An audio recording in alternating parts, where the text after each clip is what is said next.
What's up guys? Today we're going to replace this old broken radio in this BMW E34 and replace it with a single DIN Apple CarPlay unit.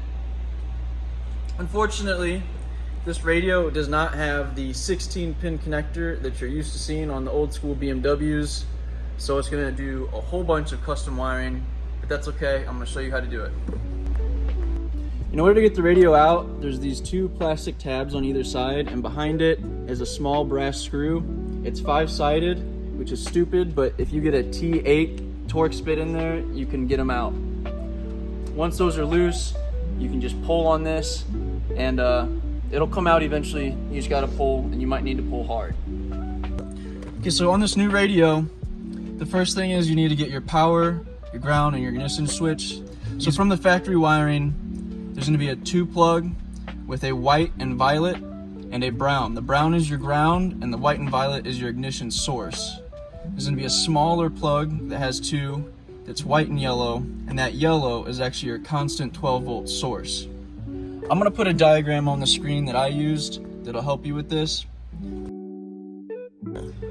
So from the factory, this car had an external amplifier for the radio, and you're going to need to wire that up too, and this goes to your amplifier control from the new harness.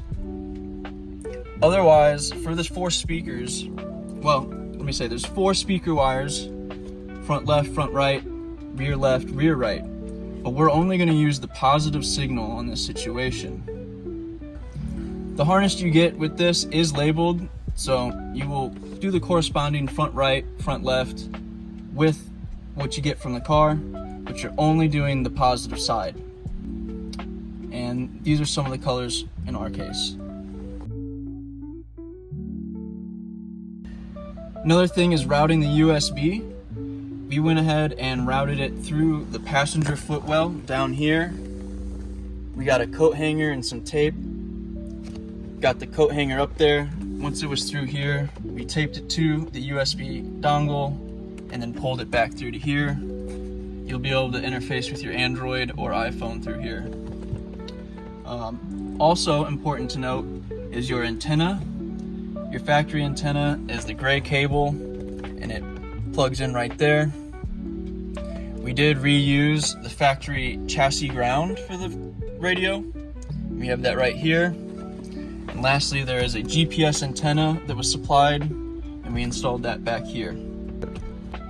You'll want to make sure everything works properly before you do your final install. First, you're going to get the chassis plate that goes into the car and bend those tabs. This is all in the instructions for the device, but just go ahead and show it to you. Once that's in, you just slide the device in, and that chassis mount will keep it steady when you're driving around.